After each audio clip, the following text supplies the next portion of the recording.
pauvre jeune, Merveille, nous te pleurons aujourd'hui. Tu es notre fille, tu es notre compatriote, tu es notre sœur, tu es notre petite sœur, tu es notre grande sœur, tu es notre maman, Merveille. Nous te pleurons aujourd'hui.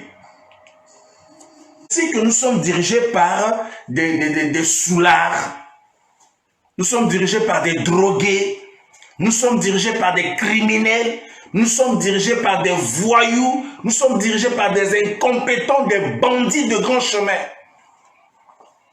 Les Ndengue, les Paul Moigny, vous tous là, on vous met tous dans le même dans le même panier.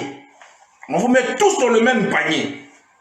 Que ce soit la gendarmerie, que ce soit la police, la gendarmerie n'est plus cette gendarmerie qu'on connaissait à l'époque où on nous disait que non, les gendarmes étaient plus instruits.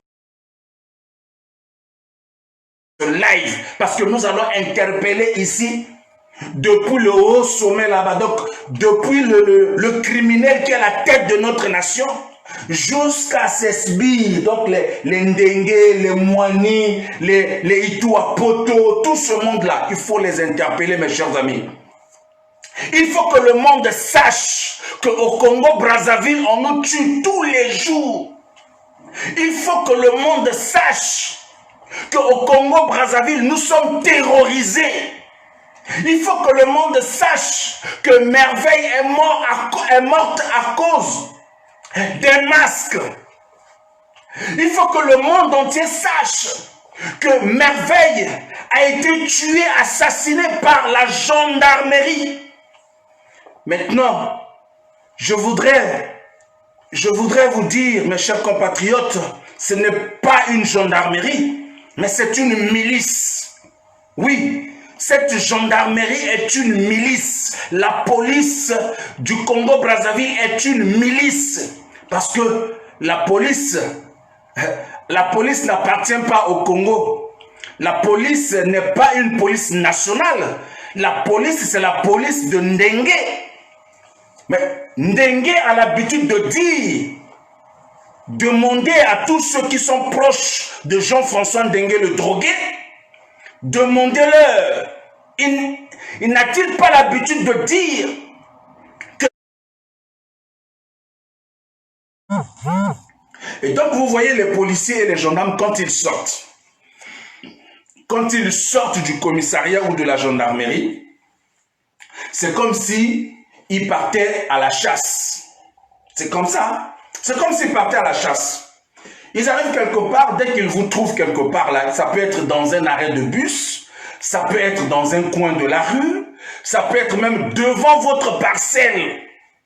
Et même quand vous allez fouiller pour rentrer dans votre maison, dans vos maisons, ils vont vous poursuivre jusqu'à l'intérieur de la maison. Ils vont aller vous prendre manu militari et vous embarquer dans la BJ. Et après, dès qu'ils vous emmènent là-bas au commissariat ou à la gendarmerie, maintenant c'est des amendes.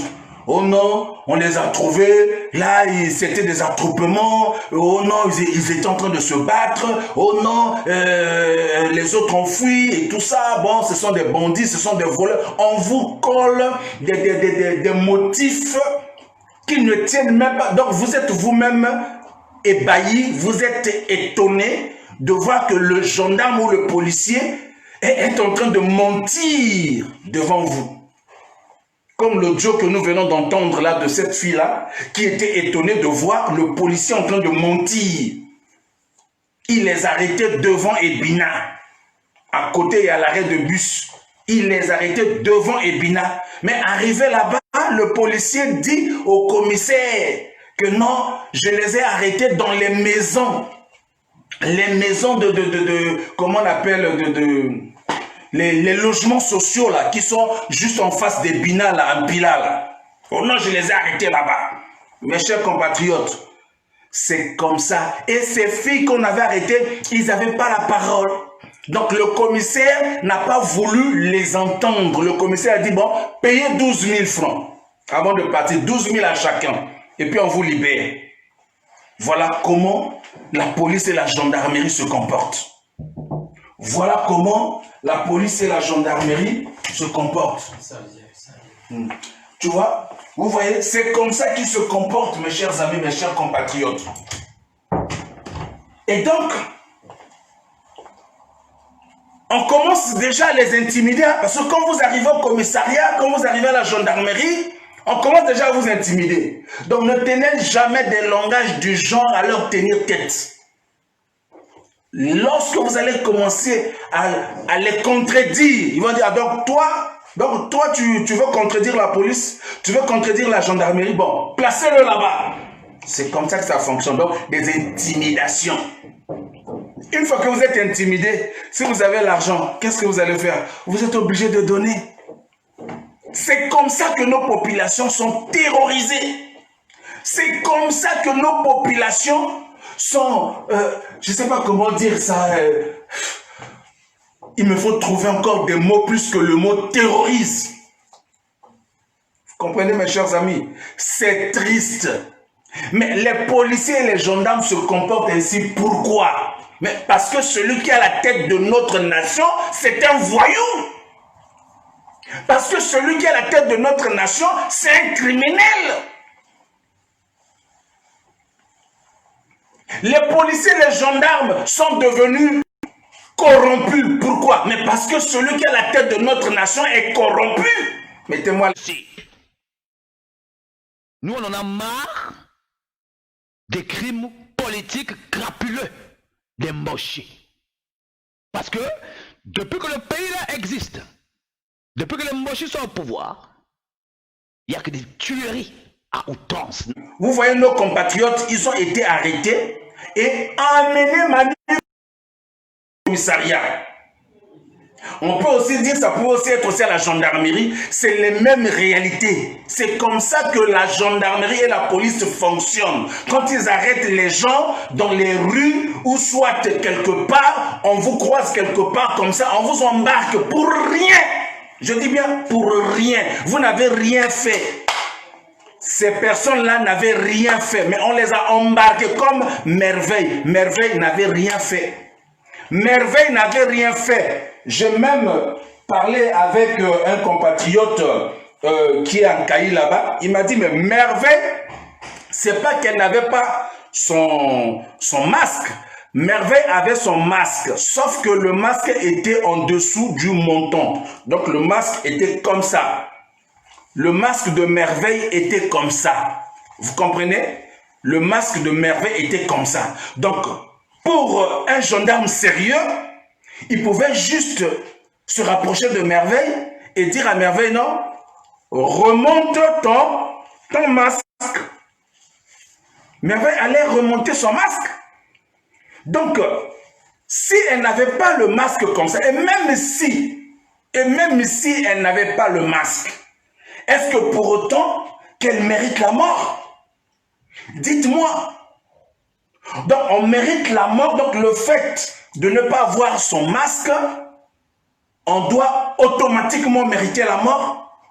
J'aimerais que le général Paul-Victor Moigny vienne m'expliquer ici. Est-ce que la loi dit que le fait de ne pas avoir son masque, on mérite automatiquement la mort? Amis, c'est de cela qu'il s'agit. Partagez massivement ce live-là. Justice pour Merveille. Oui, mes chers amis, il va falloir que nous puissions à chaque fois revenir sur les autres victimes. Hier, autrefois, on a parlé de justice, justice pour Chloé. Qu'en est-il aujourd'hui? Est-ce que la justice peut nous parler de cette affaire-là de Chloé aujourd'hui? Y a-t-il eu un procès? L'affaire de nos jeunes gens qui ont été assassinés dans le commissariat de Chakona, y a-t-il eu de justice aujourd'hui? Non, c'est pour vous. Notre sœur Merveille venait de perdre la vie à cause d'un masque ou d'une bavette. Mais on est en train de vous tuer à petit feu. Aujourd'hui, on a tué Merveille. Demain, ça peut être toi. Et c'est comme ça que ces gens-là sont en train d'opérer. Hein? Donc, il s'agit ici de chaque jeune qui se rend compte que nous faisons face à une génération qui a volé 30 000 milliards de notre argent. Donc, le rêve de tout un chacun de nous, de se constituer un mur. tu peux pourtant tuer. Tous ceux qui tuent ne font pas plus de 2 ans. Et même lorsqu'ils sont condamnés là, regardez, hein, les gens, les policiers, les gendarmes qui tuent, on ne les a jamais condamnés à 20 ans de prison. Jamais. Même 10 ans de prison là, non, non, non, non. Si c'est trop, c'est 5 ans. Et même les 5 ans là, lorsqu'ils sont condamnés à 5 ans de prison là, ils ne feront pas les 5 ans. Ils vont faire peut-être 1 année ou 2 ans. Après, on les libère tranquillement. Donc, Sassou, les gens qu'il condamne à 20 ans de prison, ce sont des gens qui cherchent son pouvoir. Comme le général Jean-Marie Michel Moukoko. Voilà.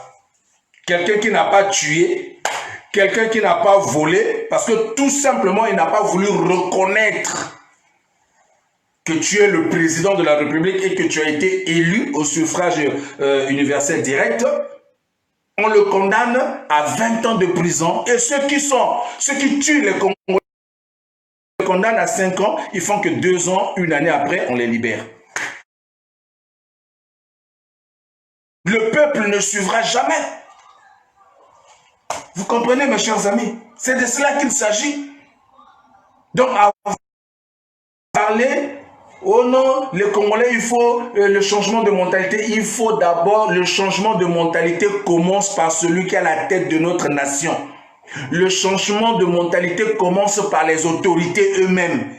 Ils doivent commencer à être des exemples.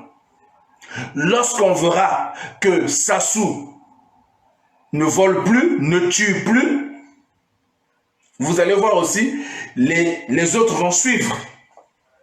Ils auront aussi peur de voler, ils auront aussi peur de tuer. Lorsqu'on verra qu'un ministre est arrêté parce qu'il a volé, ou un colonel, ou un général, ou un gendarme est arrêté parce qu'il a tué, vous allez voir que les Congolais auront aussi peur de tuer. C'est de cela qu'il s'agit, mes chers amis. Mais aussi longtemps eux-mêmes, ils brillent par... c'est-à-dire, ils ne sont pas des exemples. Ce n'est pas des hommes exemplaires. Comme on a vu ce bandit-là, le cobra de Mubenda. Le cobra là, il était cobra. Vous savez, il y a une chose aussi que vous devez comprendre dans notre pays. Les gens sont nommés pas par les compétences, mais les gens sont nommés parce que ils sont récompensés parce qu'ils ont combattu la guerre. Mubenda a été nommé pour avoir été cobra pendant la guerre de 97. C'est de cela qu'il s'agit, mes chers amis. Qui parle seulement là, le ciel tombera. Le ciel ne tombera pas. Le ciel ne tombera pas, mes chers amis. Le ciel ne tombera pas. Voilà. C'est de cela qu'il s'agit. Nazamo Lobelina Bino, la voix des sans-voix. Voilà. Je soutiens la cause des opprimés, la cause des sans-voix. C'est de cela qu'il s'agit. Nous avons besoin d'une république qui combat les inégalités. Une république qui combat l'injustice. C'est de cela qu'il s'agit. Nous avons besoin de l'égalité des chances. C'est-à-dire tous les Congolais, c'est-à-dire il doit avoir l'égalité des chances entre tous les Congolais. Mes chers amis, jusqu'à quand Sassou va continuer à marcher sur nous? Jusqu'à quand Sassou va continuer à nous tuer? Jusqu'à quand Sassou va continuer à se comporter comme s'il était le propriétaire du Congo, comme si le Congo l'appartenait, comme si le Congo était l'héritage laissé par son père Poro? Non, le Congo nous appartient à nous tous. C'est de cela qu'il s'agit, mes chers amis. C'est de cela qu'il s'agit. Il faut des hommes et des femmes comme vous et moi pour continuer à dénoncer, pour continuer à parler, pour que le monde entier sache qu'il y a un dictateur, il y a un criminel, il y a un corrompu, il y a un voleur, il y a un assassin qui se trouve à la tête de notre nation. Voilà pourquoi la police et la gendarmerie se comportent comme des criminels. C'est de cela qu'il s'agit, mes chers